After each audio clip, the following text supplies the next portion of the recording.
Peuple de Côte d'Ivoire, Alassane Ouattara a décidé de se maintenir au pouvoir.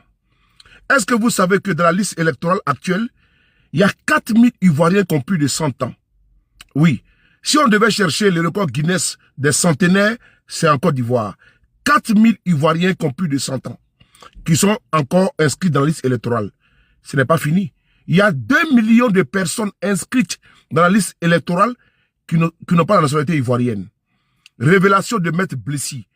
Depuis l'Assemblée nationale de Côte d'Ivoire, peuple d'Afrique, peuple du monde, Ouattara en 2025 va se maintenir au pouvoir parce que la liste électorale est truffée d'incongruités, est truffée de doublons, est truffée de morts et est truffée de personnes qui n'ont pas lieu d'y être.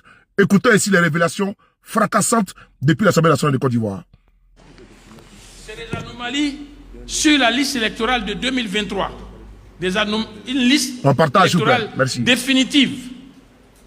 Et ces anomalies ont pu être présentées à la CEI, à la Commission électorale indépendante, en son temps, à la suite d'une conférence d'une avocate du PPACI, à la suite d'une rencontre avec le PDCI à la Commission électorale indépendante. Monsieur le Président, sur la liste électorale,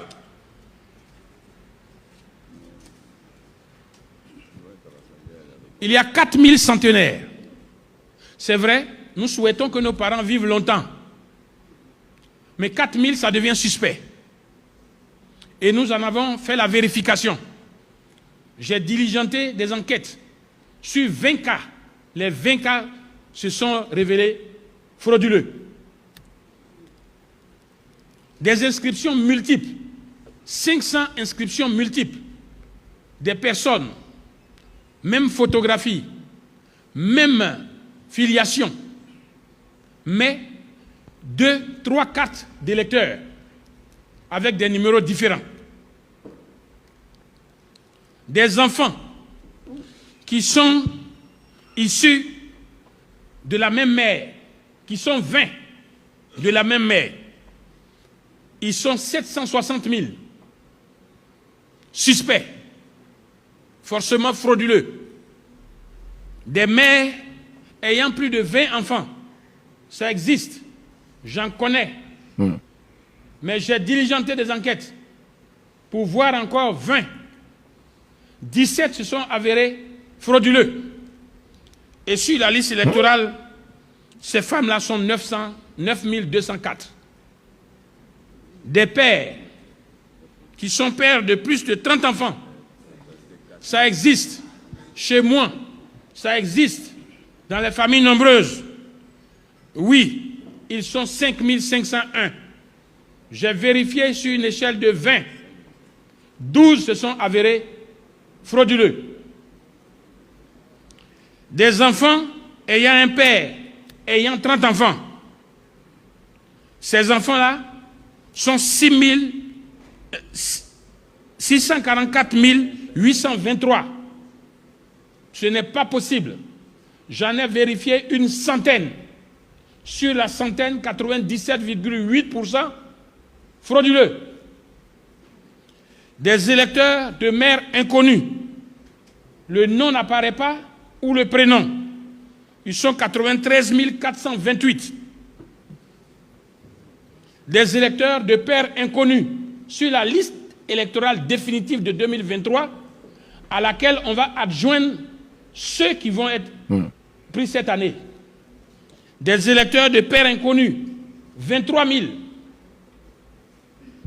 De nom du père et de la mère inconnus, 355 785 personnes. Lorsqu'on fait le point, parce qu'une personne peut être accolée de plusieurs anomalies. 1 898 145 personnes sur la liste électorale sont sous anomalie.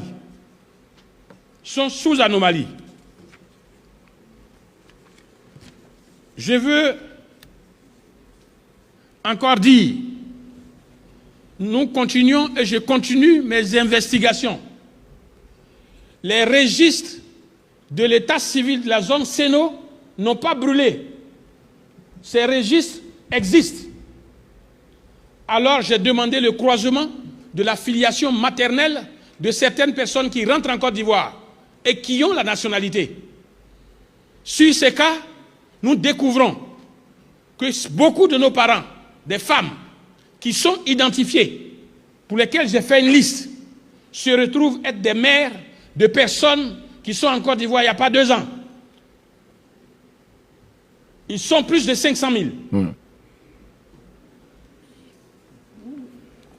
Monsieur le Président de la CEI, la liste que nous avons n'est pas crédible pour aller à des élections qui ne seront pas discutées. La liste n'est pas crédible. Ces personnes sous anomalie peuvent être des militants du RHDP ou des militants du PDCI-RDA. Ce que nous demandons, c'est d'avoir une liste propre. Une liste propre pour que demain, le 25 octobre, à 18h, à 19h, l'un des candidats téléphone à l'autre pour le féliciter de son élection. Parce que la base est propre. C'est pourquoi nous insistons. Et nous insistons. Le PDCI peut servir ses éléments à la CEI. Le PPAC servira ses éléments à la CEI. Mais l'année dernière, ces éléments ont été servis qui devaient permettre à la CEI d'apurer simplement sa liste. Rien n'a été fait en dehors des 15 mineurs qui se retrouvaient sur la liste et qui ont été extirpés. Cela veut dire que l'auto-audit n'est pas possible par la CEI elle-même. C'est pourquoi nous demandons et nous insistons.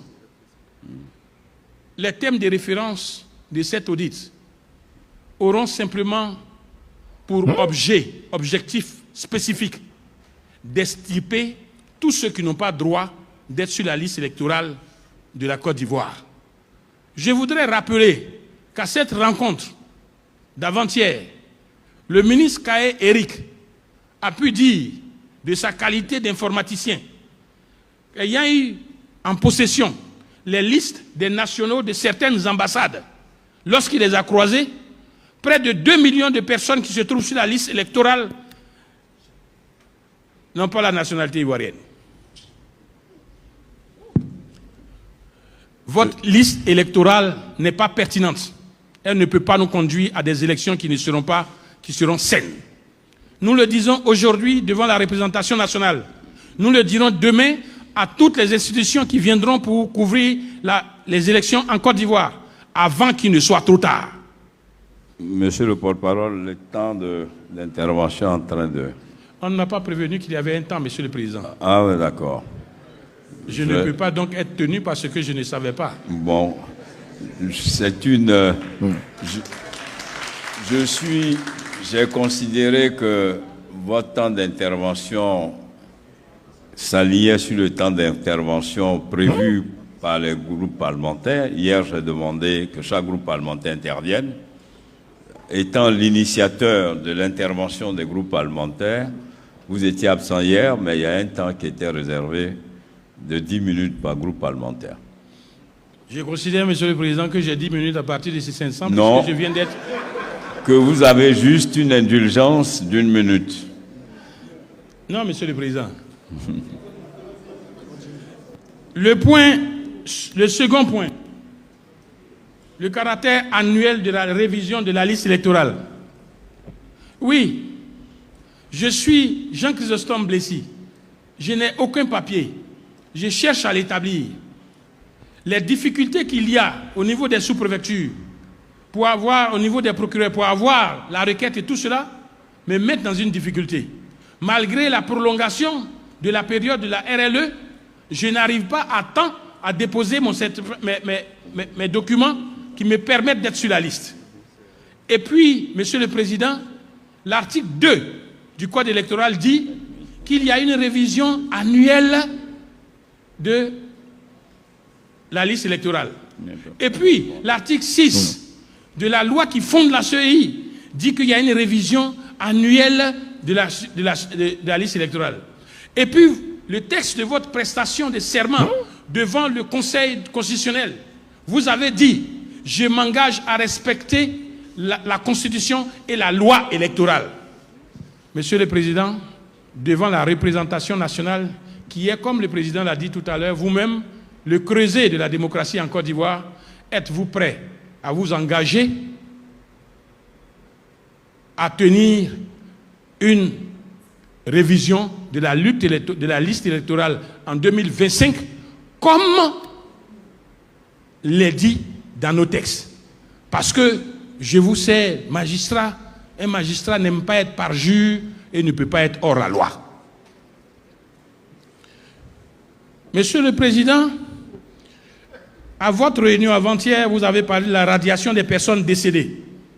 C'est vrai, pour ce fait juridique-là, on n'a pas accepté toutes les preuves. On a dit certificat de nationalité, certificat de genre de mort, certificat de décès. Et puis vous nous avez dit, et nous vous avez rassuré, je vous en remercie, que vous avez contacté une structure qui devrait, en contact avec les sous-préfets et les chefs de village, faire apurer ces listes de personnes qui sont décédées pour les conduire devant un tribunal afin qu'il soit délivré pour ces personnes un jugement supplétif de l'acte de décès.